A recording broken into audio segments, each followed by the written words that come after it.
is Mason Crosby for the point after.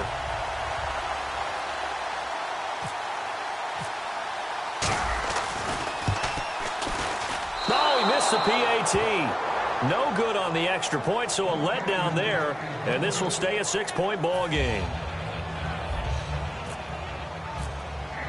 Now after the touchdown, here's Crosby to kick it away.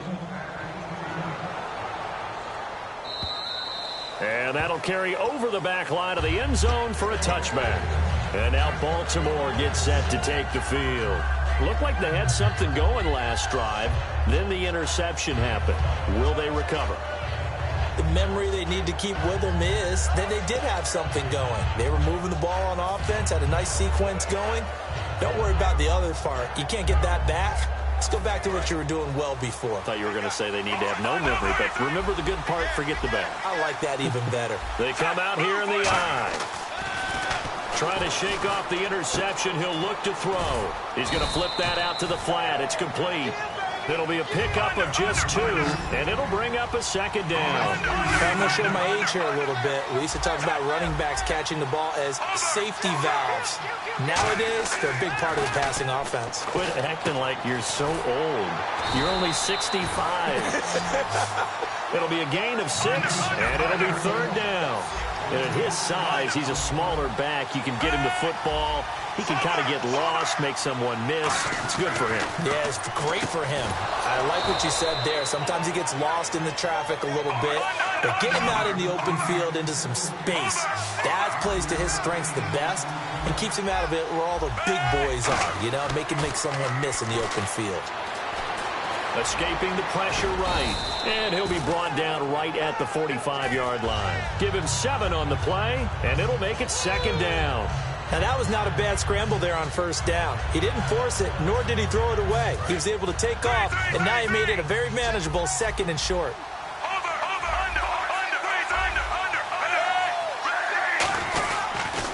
On 2nd down, it's Dixon. And a minimal gain here as he's up to about the 47-yard line. Let's go a little in-depth on Dixon. He had his moments this year, but the results were mixed. And John Harbaugh, he has said we still need another back. So where does he fit into the picture? Well, I think he fits squarely into the middle of things because of recent years, the Ravens, who are used to having one back be the guy, they've actually gone to more of a stable. They've gone to kind of, running back by committee. So I think that that's where he fits in because he can catch the ball really well out of the backfield. And you don't want to limit that by getting him beat up running the ball inside all the time. I see an extra defensive back on the field. Little surprise here on 3rd and 1. On 3rd and short, it's Dixon. And he's got the 1st down yardage before being taken down at midfield. Everyone understood their role on that play. 3rd and 1. The defensive guys, they're trying to get down and get low and get leverage on the offensive lineman, but they didn't allow that to happen. They created a crease and allowed him to get through for a 1st down. So the offense has it 1st and 10.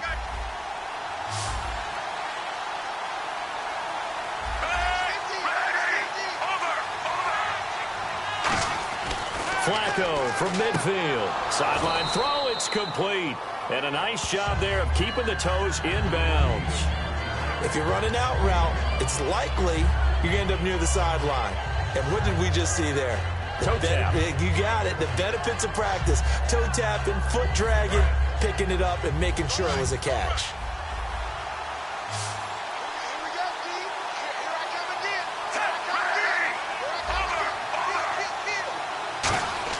Second down, Flacco now. Oh, he's got a man wide open, complete. Well, welcome back to the Elite Flyers Club, Mike Wallace in 2016. Back over 1,000 yards catching the ball. We always knew he could run, Brandon. But this year, I thought he really improved route running and making some more difficult contested catches. And now, Steve Smith gone, and Mike Wallace will be 31 when next season starts, but a lot more weight on his shoulders. He'll still be able to run. That won't be the problem. But at 31, he'll also understand how to be craftier in what he does and make some of those difficult catches a little easier for himself. And quickly, they get to the line. They come out here in the eye.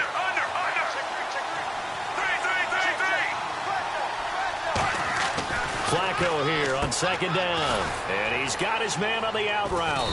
And inside the 20 before he's brought down. It's a gain of 11 yards that time, and it produces a new set of downs. That was a nice completion on an out route, and those types of plays are the result of arm strength by the quarterback and timing by the receiver. To pass, Flacco, and he will find his man on the outside. 7 yards, the pickup on the pitch and catch. I know many people like to throw to the tight end, maybe in a little flexed out position because he creates mismatches with his size. But slot receivers do the same thing with their quickness, their speed, and their route running savvy. Long drive. The defense just cannot seem to catch a break and get off the field.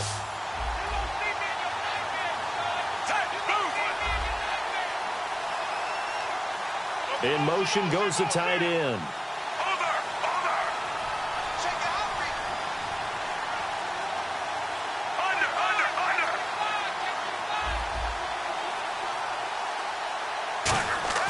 On second down, Flacco to throw. And that will be incomplete with a clock showing 18 seconds now to go.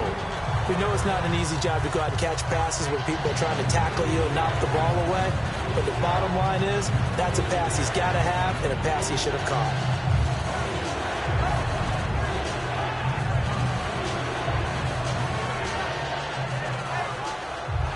Let's see if they can convert here on 3rd and 3.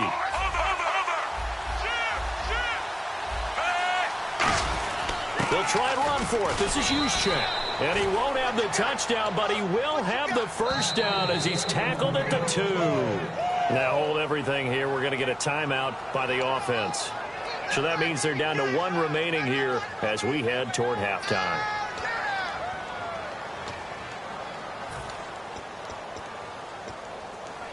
And this seemingly endless drive continues.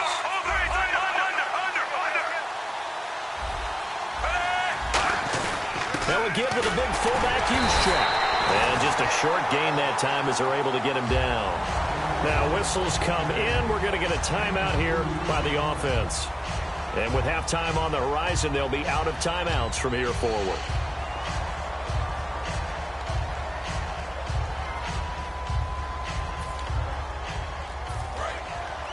Possible run anticipation here as the D-line sandwiches together.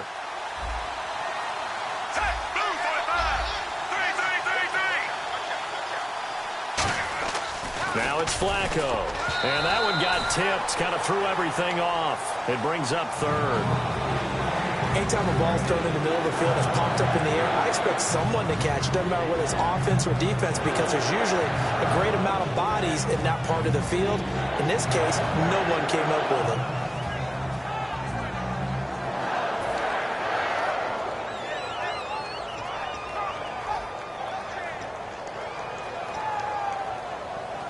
And they line up now for what will likely be the last play of the first half. They come out with 1 back and 3 tight ends.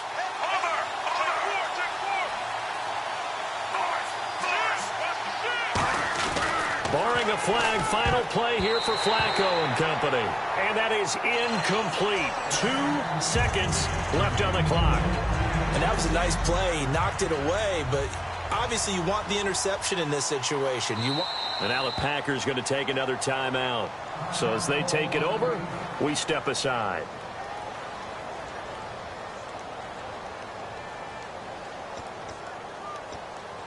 So with 2 ticks left here in the half, on is the field goal unit. From the right hash at a bit of a tight angle.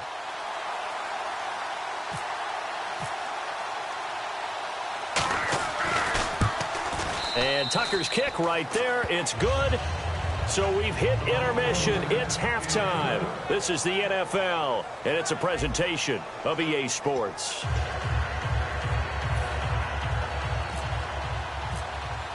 So both teams have their marching orders, and we'll get going again here in quarter number 3. And this will be a touchback as that sails over the end line. And Green Bay getting ready to go as they take the field. They have the lead. Now they'll be looking to extend that lead. And this is where I enjoy talking about one of my favorite subjects, tendency breakers, or counters as I also like to call them.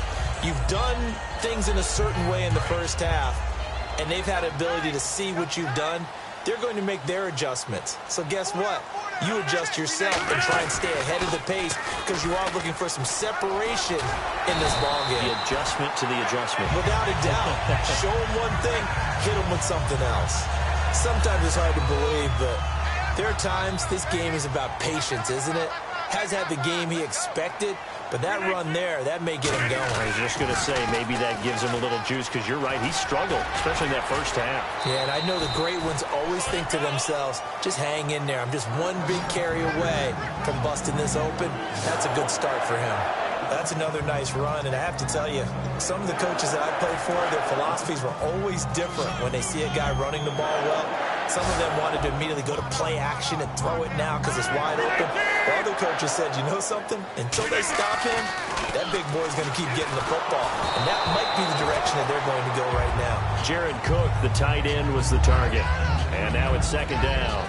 A pretty good coverage there, and both of these defenses, they've had good coverage throughout this one. No doubt about it, and in today's NFL, where we're used to a bit more scoring, this feels almost like a well-pitched game in baseball on both sides where the tension continues to build. Who's going to make the big play?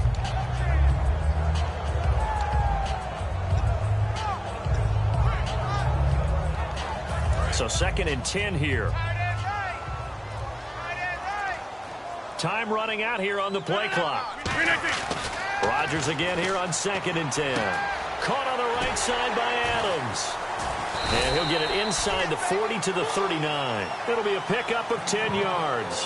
And that's going to make it 3rd down and less than a yard.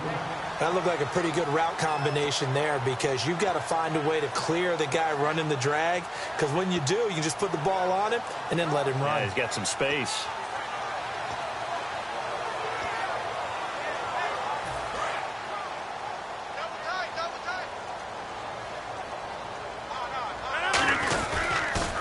Now they'll run it on the toss. Call it no gain that time, and they're going to be left looking up at a 4th and 1. That's a terrific job by the defense stopping them on 3rd and short. But sometimes you get some visual cues from the offense because when they're going in short yard situations, you might see the offensive line come in tighter together, a little more shoulder to shoulder, trying to wedge a hole in the middle. They didn't get it done on that play.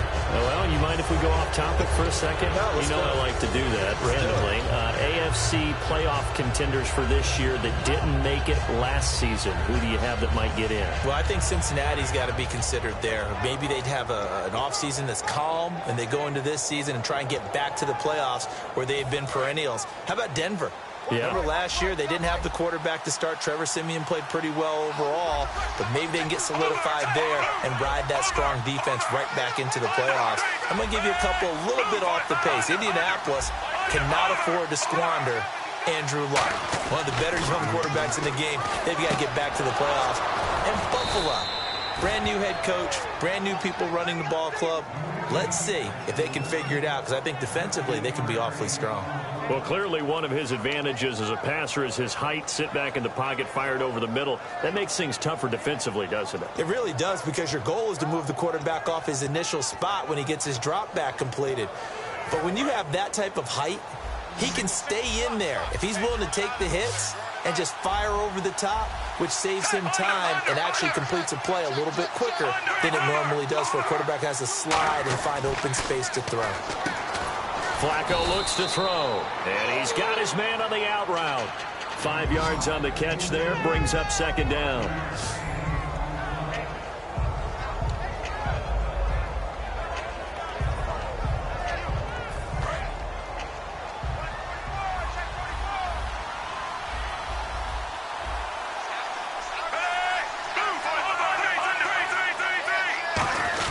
Now Flacco going to give to his fullback, Juszczyk. And a short gain down to about the 33. Tackle made by Demarius Randall.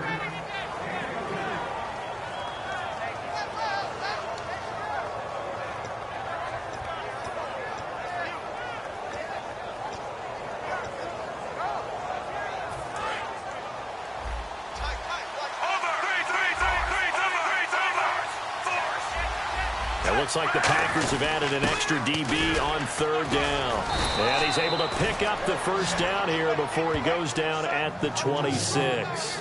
And that looked like some pretty easy yardage there right up the gut. And he's a guy that has some height to him. So when you don't have to drop a shoulder or create or get through contact or trash, makes it a lot easier to stay upright, see the field, and make a run as we just saw there.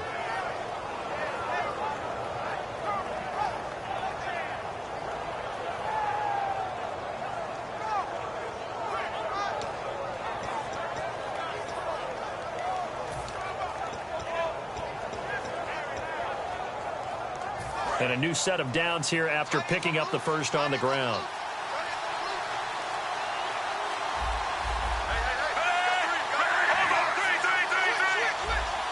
Barely got that snap off. Flacco now. And it pops free. The collision there jarred the ball loose and brings up second down. And that drop will cause a little bit of angst for the play caller because you know they've worked all week game planning and flexing the tight end out and making him a matchup issue for the defense. They have what they wanted, and he drops the ball. Yeah, just couldn't hang on to the slant. They'll run it now out of the gun. And he's going to take this one down to about the 23-yard line. They only got a couple on that one, so not a ton of help. They'll have a 3rd and 8 forthcoming. Well, so many times we look at a short run and we praise the offense for trying to set the tempo and establish things. But the defensive guys, hey, they just won the battle there. It wasn't a big run given up. They don't always have to absorb the body blows. Sometimes they dish them out themselves.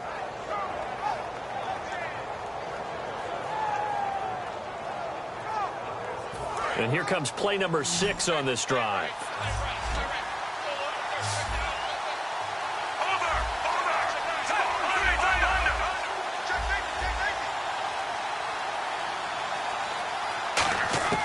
Third down. Flacco needs a decent chunk of yardage. Into a double team, and it's intercepted. Picked off by Morgan Burnett. And a big turnover there as his guys will get the football back. And Green Bay getting ready to go as they take the field. And last time they were very fortunate, this offense. They went for it on 4, turned it over in their own territory, but the other guys held up. They didn't give up any points. So how about the guy with the #1 headset on the sidelines, the head coach?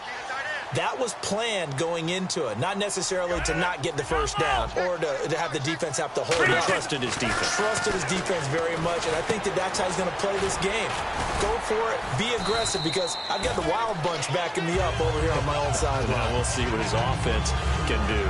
And when you're playing a quarterback with some experience and some moxie, you enter the danger zone when you decide to blitz him, because if he's able to diagnose as he did on that play, he can hurt you downfield. He reads defenses so well, doesn't he? He really does, and the best part about that play for him, I don't think that was his primary target. I don't think so either. I think he had the read, figured out where the blitz was coming from, and went to a secondary target for a really nice game. And he whips that one incomplete there.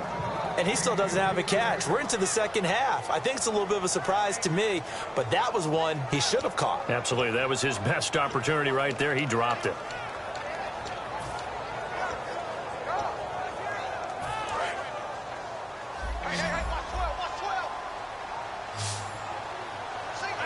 And he goes in motion here in the backfield.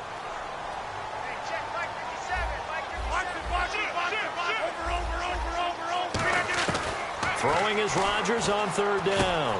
He's got his target. It's Cobb. They get 9 yards there, and they get a first down.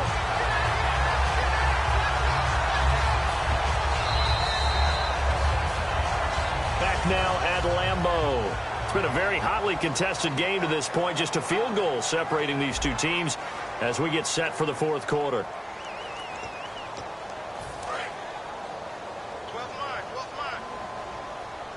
Looks like the defense in press coverage here. They'll run it now out of the gun. And he's going to lose yardage here back to the 12-yard line. It's a loss of 5 there, bringing up second. And now they're in the hurry-up. And in this situation with a lead fourth quarter, they're liking keeping the ball on the ground, I'm sure. It's just smart football, but you know the defense has to know it as well. They've got to stop them here. So now we're going to see that loading the box in a big way. 6, 7, 8, 9, whatever it's going to take, puts a little bit more pressure on your big offensive line. They come up in an empty set. 4 wide receivers, 1 tight end.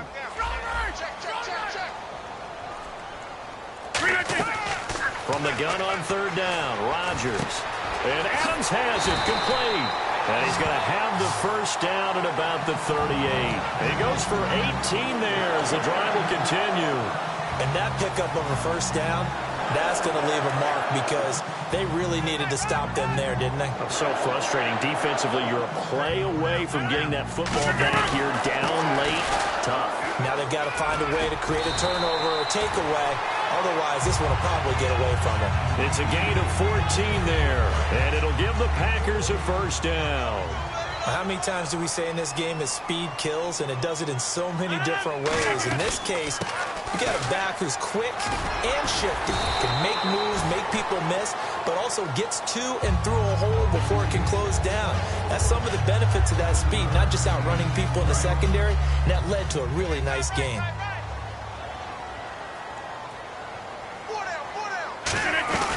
They'll run it now out of the gun. And he's going to get this inside the 30. They give him 13 yards there on the play and a fresh set of downs. All the elements of what you want out of a play came together on that one. A really nice run, took care of the football, and even more importantly, taking the clock under 4 minutes now. At this stage of the game, how do you bleed out the clock, take care of the ball, and make sure the other team doesn't have a chance to come back on you? You're looking at your sheet, how many timeouts are left, how many runs do we need to close it out? That's what the coach is looking at right now. Situational football, trying to gain a victory. Now look at this. They get the turnover they needed. It's intercepted. A great read, and it's picked off. And a terrific return as he'll take it up past the 35. The Ravens offense now, they get set and head back onto the field. And in enemy territory last time through the interception. We'll see what they do on this drive. Can't wait to see how it alters what they decide to do in play calling. Do they continue to throw the ball? Do they want to lean more on the running game? It'll be an interesting sequence of plays that they've got coming up. Does it often affect the play calling with the interception? How much does that change what you do? I think it does depending on why the interception was thrown. Sometimes it's just a matter of the defense made a great play, so you continue to come back. But if it's on you, if the offense just doesn't have the confidence, if they're a little bit shaky, maybe try and take the pressure off and run the ball a little bit.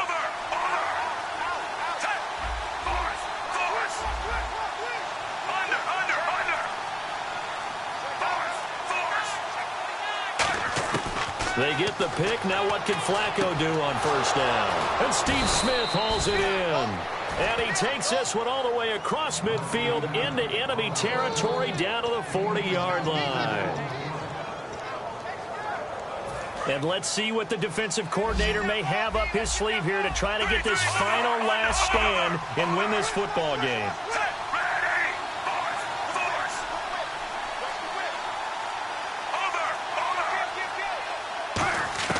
They look to throw on 1st and 10 with Flacco. And he'll be hit as he releases it, and that'll fall incomplete. Well, any caused incompletion is good for a defense. But when you add to it that you get a little hit on the quarterback, knock him to the ground, make him think a little bit, hopefully knock him off his game, especially in a game of this magnitude, this tight in the 4th quarter, got to feel pretty good as a defense. And, of course, the quarterback in this situation, he's realizing time is becoming a factor. Let's see if they can get some points on the board here late. 2nd and 10. Flacco once more. And he comes back with one complete. That catch good for 5. It's 3rd down. He's been a busy man here in this one, and they're showing off some nice footwork to stay in bounds. And with those types of catches and the volume that we've seen in this game, wouldn't you keep him busy as well? I would. Of course. You got to keep throwing it to him. He keeps making plays.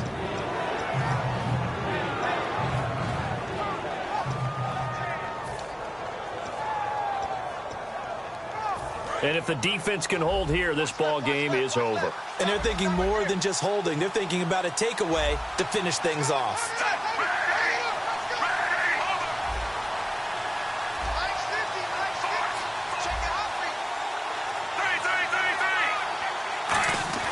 Once more, it's Flacco. And he will find his man on the outside. And the broken tackle helps lead to a first down gain. Time for a break.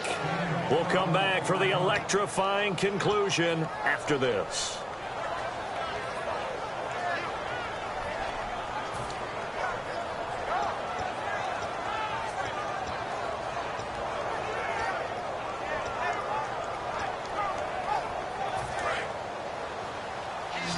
Shift together here from the D-line.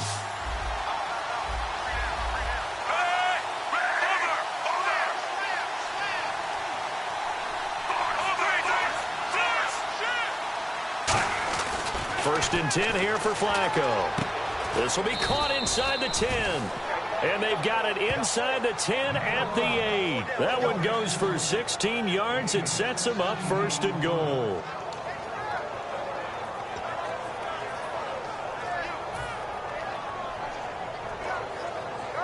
And now inside the red zone, the offense will operate. And on the outside, they're playing press coverage.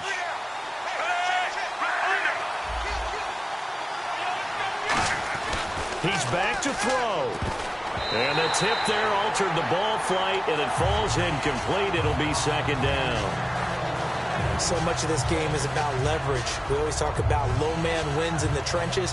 Well, it's like that in just about every position. And sometimes, if you lose that leverage and you're losing the battle, just jump up at the line of scrimmage and try and bat the ball away. And that's exactly what happened there.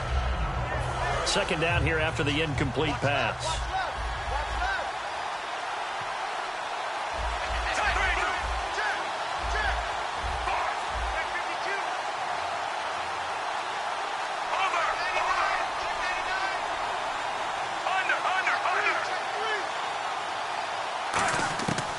To throw. And, a crusher there as it's intercepted. Picked off by Morgan Burnett. And a big turnover there as his guys will get the football back. And Green Bay getting ready to go as they take the field. They have the 3-point lead. Defense did their job. Now, late game. Although it looks good, you know the coaches, they haven't counted this as a victory yet. I agree with you totally. Big applause for the defense, but no one is taking their headset off on the sidelines. They don't believe this game is over. The offense has to close this one out by taking care of the football. And they'll try to close it out now. And the D-line pinching together must be expecting the run. Rodgers looking to throw. Throwing over the middle, but it's incomplete. It's always tough for the guys throwing the football when they think they've got a completion and the ball's almost there, and then someone sneaks a hand or two in and bats it away.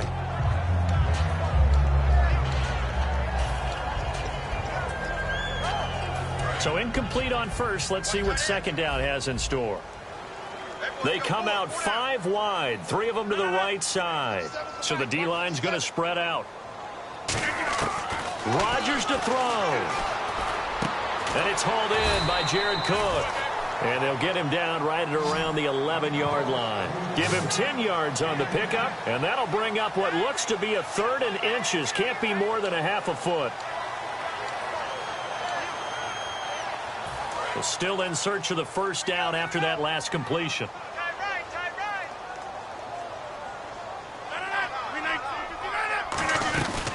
They'll run it now out of the gun. And now the Raven defense going to call a timeout. It's just their first. They've got 2 more to use here in the final stages.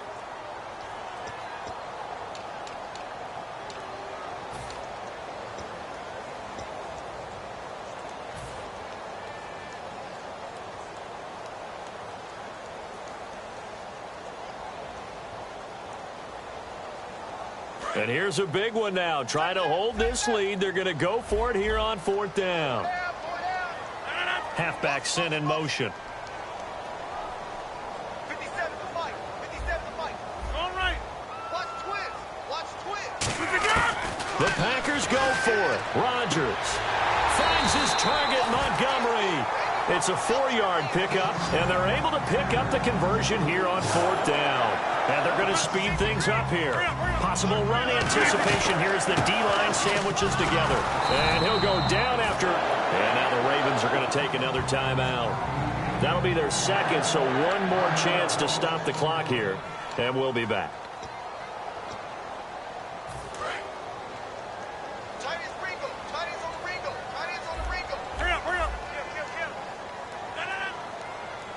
Looking to jam the receivers at the line here. Press coverage look defensively. Over the middle, it's Jared Cook.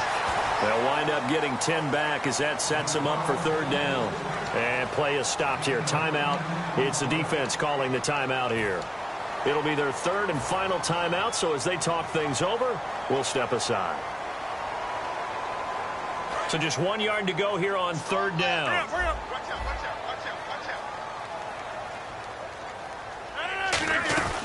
They'll run it now out of the gun. And he is going to lose yardage here. That'll make it fourth down after a loss of 1. And, partner, in a lot of short yardage situations, you'll see the linebackers step up into the gaps, what we call mugging the line of scrimmage, to make sure they take away all spaces, all creases. That one worked really well for them. Now only needed a yard, instead went backwards. Well, Charles, the old saying, the old cliche, if you will, points at a premium, that certainly applied here, didn't it? And that almost felt like opened up a time capsule, didn't it? Old school football, low scoring, close game. What a way to finish it up. You loved it, didn't you? I You loved the defenses. I certainly did. Brought back the images of the game of old.